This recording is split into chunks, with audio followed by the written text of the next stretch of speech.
बिजली से राज्य को होगी 1000 करोड़ की कमाई। बिजली उत्पादन के मुद्दे पर धूमल का जवाब। नागरिक सभा का आईजीएमसी के बाहर जोरदार प्रदर्शन। सरकार पर स्वास्थ्य सेवाओं को निजी हाथों में सौंपने का आरोप। राज्य में तेज हुआ सर्राफा व्यापारियों का आंदोलन। एक्साइज ड्यूटी के विरोध में मंडी में बंद तो ऊना में रैली। वाहन टैक्स डिफॉल्टरों पर सख्त हुआ परिवहन विभाग। 32 बसों पर गिर सकती है गाज।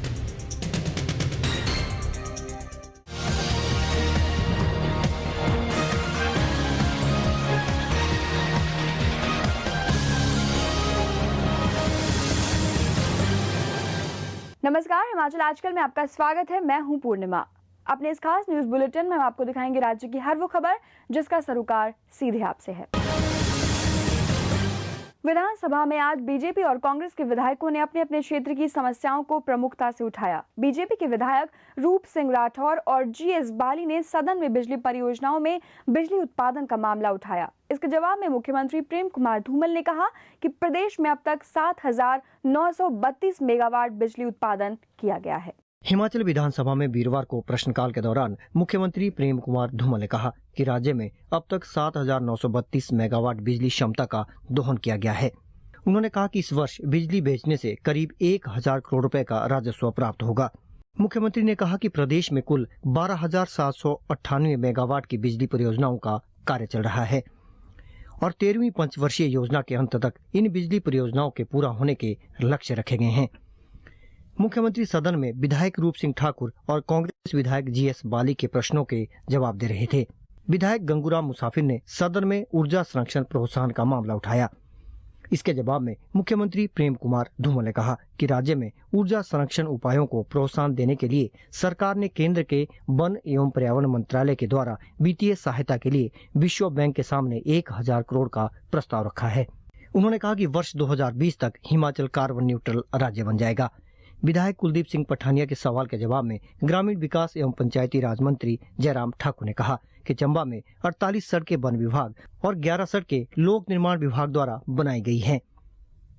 विधायक वीके चौहान ने सदन में पेयजल योजनाओं का मामला उठाया। इसके जवाब में सिंचाई एवं जन स्वास्थ्य मंत्री रविंद्र सिंह रवि ने कहा कि चंबा पेयजल योजनाओं के लिए 13 करोड़ 39,58,000 रुपए की राशि स्वीकृत कर दी गई है। विधायक दिलेराम के सवाल के जवाब में मुख्यमंत्री धूमल ने कहा कि पिछले 3 सालों में 2 और 5 मेगावाट क्षमता की 247 लघु विद्युत परियोजनाएं 183 हिमाचलियों को आवंटित की गई। मुख्यमंत्री धूमल ने कहा कि राज्य सरकार हर क्षेत्र में बेहतर प्रदर्शन कर रही है। सरकार को विभिन्न क्षेत्रों में 58 पुरस्कार भी मिले हैं। वे सदन में विधायक विपिन परमार के सवाल का जवाब दे रहे थे। भूपेंद्र चौहान, हिमाचल आजकल, शिमला। पुलिस की वर्दी का रंग बदलकर सरकारी खजाने पर बोझ डाला गया। वहीं हर्षवर्धन चौहान ने कहा कि सीमाई क्षेत्रों में पड़ोसी राज्यों से आने वाले लोगों के कारण चोरी, हत्याएं और अन्य अपराधों का ग्राफ बढ़ा है, जिस पर नियंत्रण पाना होगा। प्रदेश कांग्रेस अध्यक्ष और विधायक कौल सिंह ठाकुर ने कहा कि पुलिस की वर्दी भी कुछ अधिकारियों के दबाव में बदली गई, जबकि पुलिस का इस्तेमाल राजनीतिक विरोधियों पर झूठे मामले बनाने के लिए किया जा रहा है। शिमला नागरिक सभा के कार्यकर्ताओं ने आज इंदिरा गांधी मेडिकल अस्पताल के बाहर जोरदार प्रदर्शन किया। उन्होंने आरोप लगाया कि राज्य सरकार स्वास्थ्य सेवाओं को निजी हाथों में सौंपने की साजिश रच रही है। राज्य के सबसे बड़े अस्पताल में 10 दिनों से मरीजों के रोगों के परीक्षण नहीं हो रहे हैं। आईजीएमसी को मिनी पीजीआई कहा जाता है, लेकिन यहाँ की स्वास्थ्य सेवाओं पर निजी क्षेत्र की नजर लगी है। यही नहीं, आउटसोर्स के बहाने जरूरी परीक्षण भी नहीं हो रहे हैं। उपचार के नाम पर ज्यादा सुविधाएं नहीं हैं। अस्पताल में न दवा मिलती है, न ही परीक्षण होते हैं। इन्हीं मुद्दों को लेकर आज शिमला नागरिक सभा ने अस्पताल के बाहर प्रदर्शन किया। इस दौरान सभा के कार्यकर्ताओं ने सरकार पर सरकारी सेवाओं के निजी हाथों के हवाले करने के सिलसिलेवार आरोप लगाए। यहाँ पर ना तो टेस्ट हो रहे थे, पिछले पूरा हफ्ता कोई टेस्ट नहीं हुए, क्योंकि बायोकेमिस्ट्री जो लैब है वो पूरी की पूरी मतलब उसमें कोई रिएजेंट ही नहीं थे। जिसमें पूरा इंस्टीट्यूशन आईजीएमसी का चलना चाहिए। और इसमें आप देखेंगे रोगी कल्याण समिति, मतलब नाम रोगी कल्याण है लेकिन रोगी का सत्यानाश करने की वो समिति है। यूजर चार्ज हर चीज पर, पहले आप ग्लव्स कभी सुनते नहीं थे, अभी ग्लव्स से लेकर एक डिस्प्रिन दवाई भी नहीं मिलती है, वो भी। मरीज और उनके तीमारदार भी हैरान परेशान है। हो भी क्यों ना, इलाज बेहद महंगा हो गया है।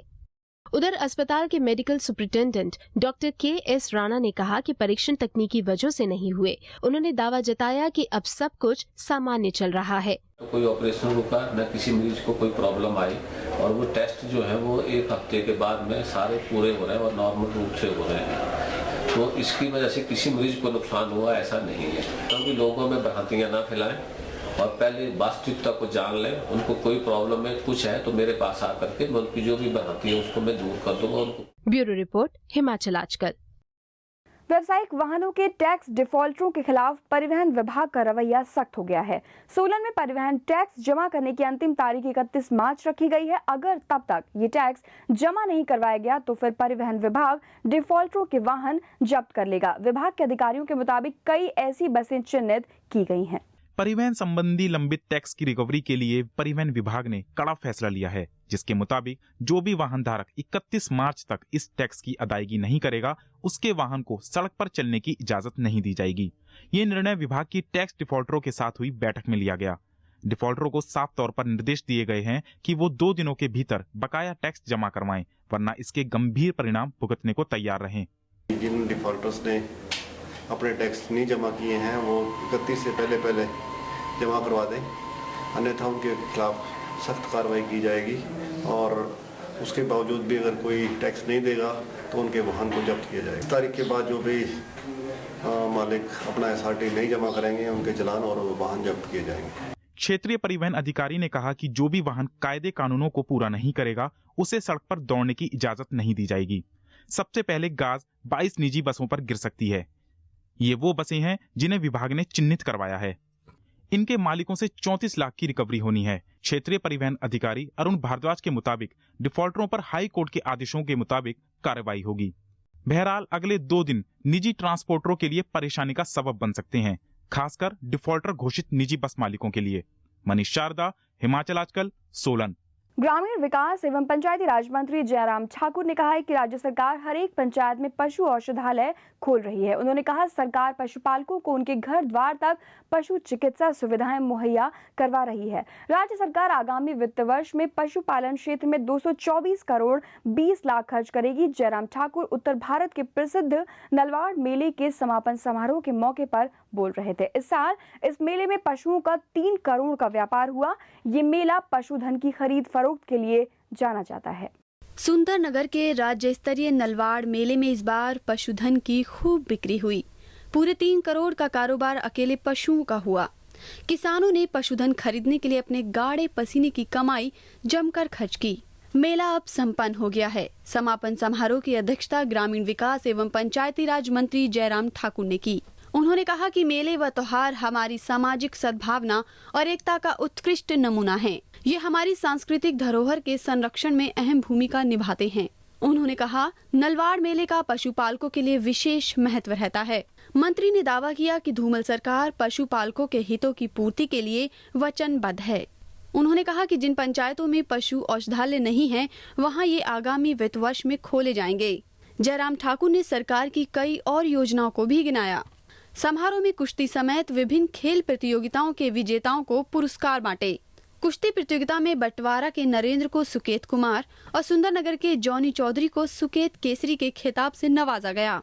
नितिन शर्मा, हिमाचल आजकल, सुंदरनगर। हमीरपुर संसदीय क्षेत्र में युवा कांग्रेस के पदाधिकारियों की बैठक हुई। इसकी अध्यक्षता संगठन के अध्यक्ष बलविंदर बबलू ने की। उन्होंने युवा कार्यकर्ताओं से भाजपा सरकार को जड़ से उखाड़ फेंकने के लिए कमर कस लेने का आह्वान किया।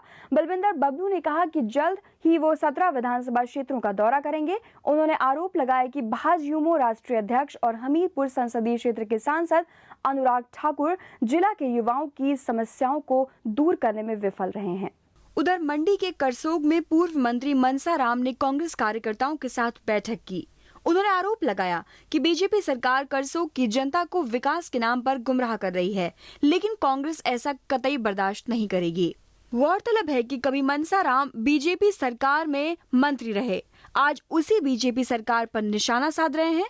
तब हिमाचल विकास कांग्रेस के तत्कालीन सुप्रीमो पंडित सुखराम के बूते मंत्री बने थे। अब मनसा राम कांग्रेस में है तो जाहिर है बीजेपी पर तो वार करेंगे ही, और वो अपनी राजनीतिक मंशाएं भी बैठकों के जरिए जग जाहिर कर रहे हैं। कांग्रेस में उन्होंने पार्टी कार्यकर्ताओं के साथ बैठक की और सरकार की जमकर मुखालफत की। बैठक में स्थानीय नेताओं ने विधायक हीरालाल पर भी वार किए। सिवाय घोषणाओं के कोई क्षेत्र में काम नहीं हुआ और सड़कों का निर्माण, भवन का निर्माण वही है जहाँ था और सारे विकास के कार्य ठप हैं और भाजपा सरकार केवल झूठ पर आधारित है। फिलहाल रुकेंगे एक छोटे से ब्रेक के लिए। ब्रेक के बाद भी खबरों का सिलसिला यूं ही जारी रहेगा। देवभूमि का सजग प्रहरी हिमाचल आजकल। हिमाचल प्रदेश की राजनीतिक हलचल, सामाजिक चहल पहल, सांस्कृतिक व धार्मिक रबतों का बेहतरीन व अद्भुत संगम।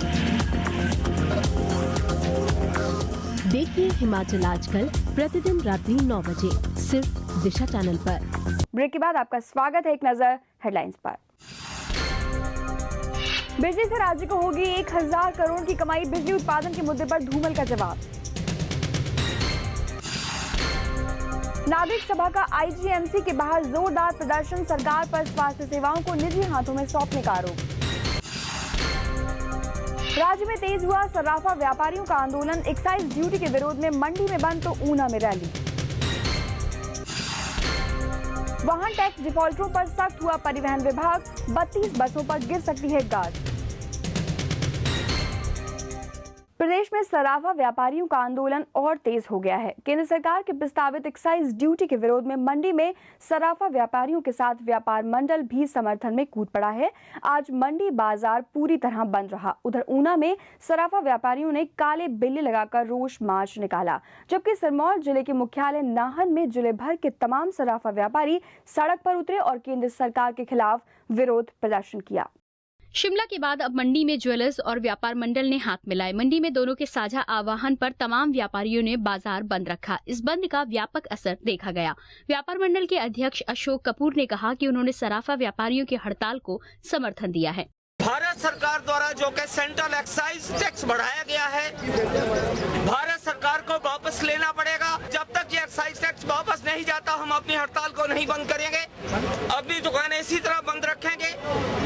ये एक्साइज टैक्स लगने से हमारे गरीब सुनार भाई, हमारे गरीब लोग इसमें फंस जाएंगे। ऊना में सराफा व्यापारियों ने काले बिल्ले लगाकर रोष मार्च निकाला। उन्होंने इस दौरान केंद्र की नीतियों की मुखालफत की। उधर नाहन में जिले भर के सराफा व्यापारियों ने प्रदर्शन किया। आंदोलनरत व्यापारियों ने उपायुक्त के जरिए केंद्र को मांगों का ज्ञापन भी सौंपा। ब्यूरो रिपोर्ट, हिमाचल आजकल। ऊना में आयोजित होने वाले सोमभद्रा खेल महोत्सव की तैयारियां जोरों पर हैं। 7 अप्रैल को इस महोत्सव का शुभारंभ मुख्य संसदीय सचिव वीरेंद्र कंवर करेंगे, जबकि समापन समारोह 10 अप्रैल को बीजेपी के प्रदेश अध्यक्ष सतपाल सत्ती करेंगे। ऊना के इंदिरा स्टेडियम में शुरू होने वाले 3 दिवसीय सोमभद्रा खेल महोत्सव की तैयारियां जोरों पर हैं। ये 7 अप्रैल से 10 अप्रैल तक चलेगा। इस मेले का शुभारंभ मुख्य संसदीय सचिव वीरेंद्र कंवर करेंगे। वहीं सोमभद्रा खेल महोत्सव की तैयारियों का जायजा लेने के लिए पुलिस अधीक्षक सुमेधा की अध्यक्षता में एक बैठक आयोजित की गई, जिसमें जिला खेल अधिकारी MP वैद और जिला ओलंपिक संघ के महासचिव राजेश शर्मा सहित सभी खेल संघों के पदाधिकारियों ने शिरकत की। बैठक में खिलाड़ियों के आवास, भोजन आदि व्यवस्थाओं पर चर्चा की गई। राजेश शर्मा ने बताया कि इस खेल उत्सव में 1000 खिलाड़ी भाग लेंगे।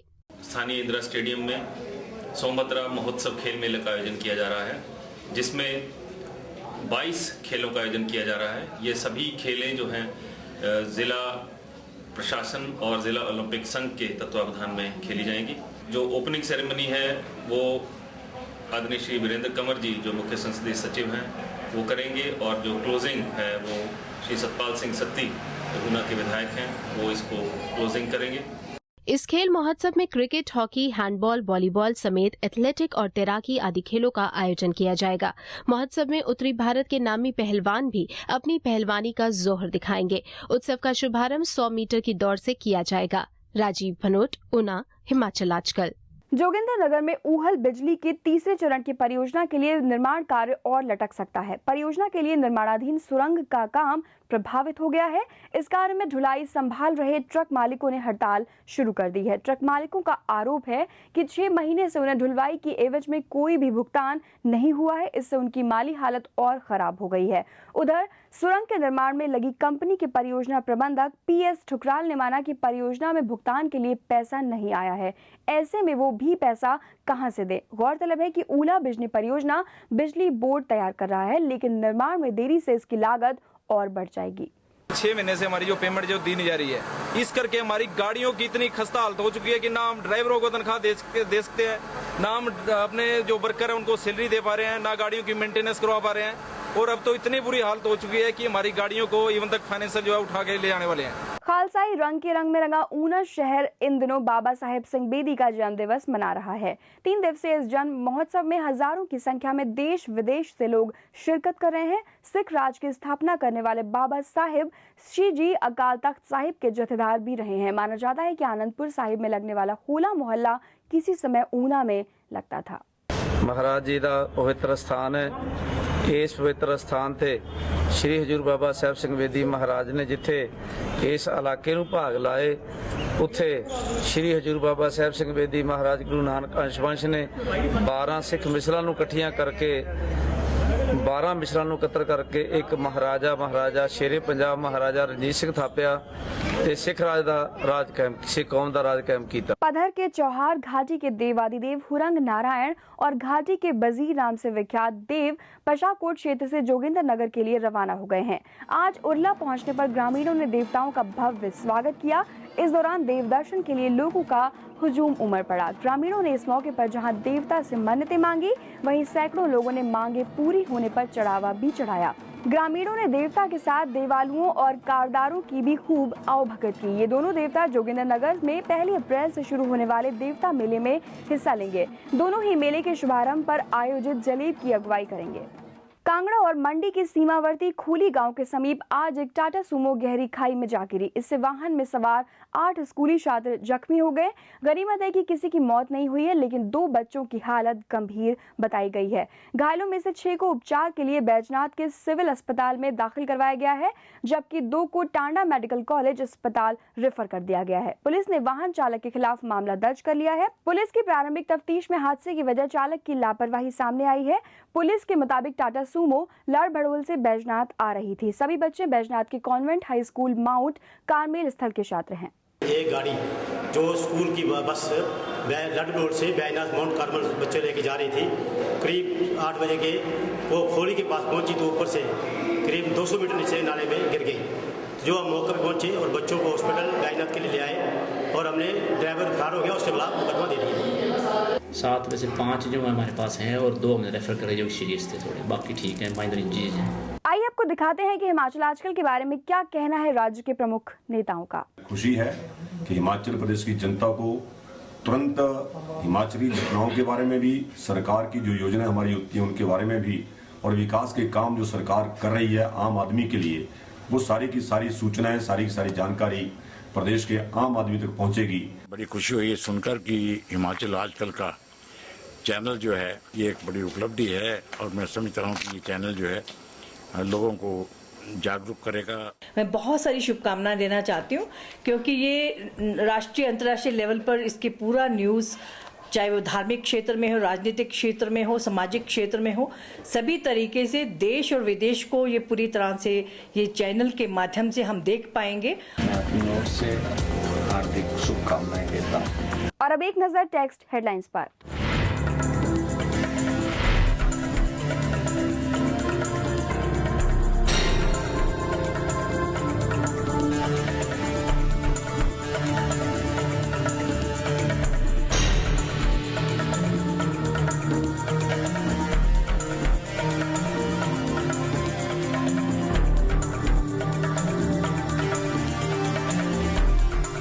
तो अभी के लिए बस इतना ही। हिमाचल की ताज़ा तरीन खबरों के साथ हम फिर होंगे हाजिर, तब तक के लिए दीजिए इजाजत। नमस्कार। हिमाचल आजकल से जुड़ी किसी भी प्रतिक्रिया या सुझाव के लिए संपर्क करें कृष्ण भानु, ठाकुर वाटिका, खलीनी, शिमला 2।